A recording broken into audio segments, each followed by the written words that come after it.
Anyway, please welcome Jim Randel.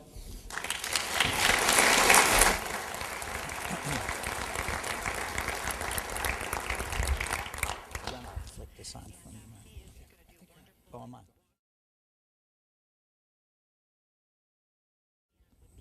Thank you. Is this mic on? It's working. Thank you, Biz Times, for inviting me here from Connecticut. I'm not sure how Steve Jagler found me. I think he Googled old person who survived a lot of real estate cycles, and here I am. I'm pleased to know, I didn't know this is my first visit to Milwaukee. I didn't know this at the time. I actually have some relatives here, and I'm not going to point them out, so if there's anybody at your table you don't recognize, be careful. Don't lean over and say, this guy's a real creep.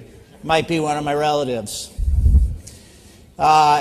The distinguished speakers gave you a great idea what's happening here in Milwaukee. Rocky, I don't know how we get you in Connecticut, but wow. Oh, wow.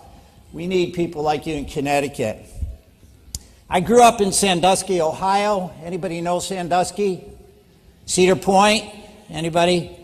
It's claimed to be, they claim it to be the roller coaster capital of America. It's got all sorts of big roller coasters, and as a youth growing up in Sandusky, there's not a lot to do. And so you'd wait for the summer, and then you'd spend your summer riding roller coasters, which was a good foundation for the life of a real estate entrepreneur. And that metaphor will come back a few times in my comment.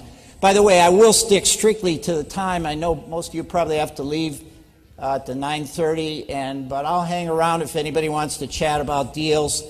I got out of law school in 1974, and all I knew is I wanted to get rich with real estate. I practiced law only as much as I needed to try to get some capital.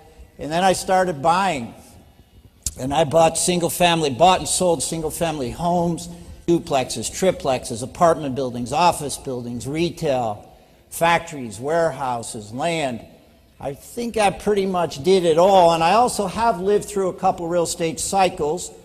In the late 70s, President Carter blessed us with something called stagflation, if any of you remember that, a stagnant economy and raging inflation. And I was trying to sell condominiums into a 19% prime rate.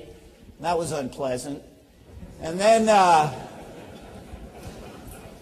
in the late 80s, early 90s, we had the S&L crisis.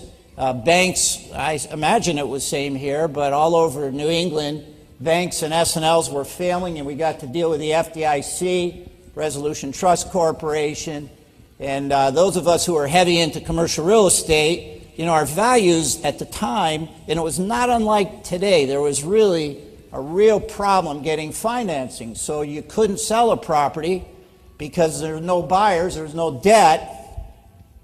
So we used to have an expression in the early 90s, just do everything you can, stay alive till 95. We just felt if we could just hang in there for 2-3 years until things turned, we'd be okay. In 2006, I got fed up with the get-rich-quickers in the real estate world. You all are professionals, but in the consumer world, addressed to the layman, the predominance of real estate literature and information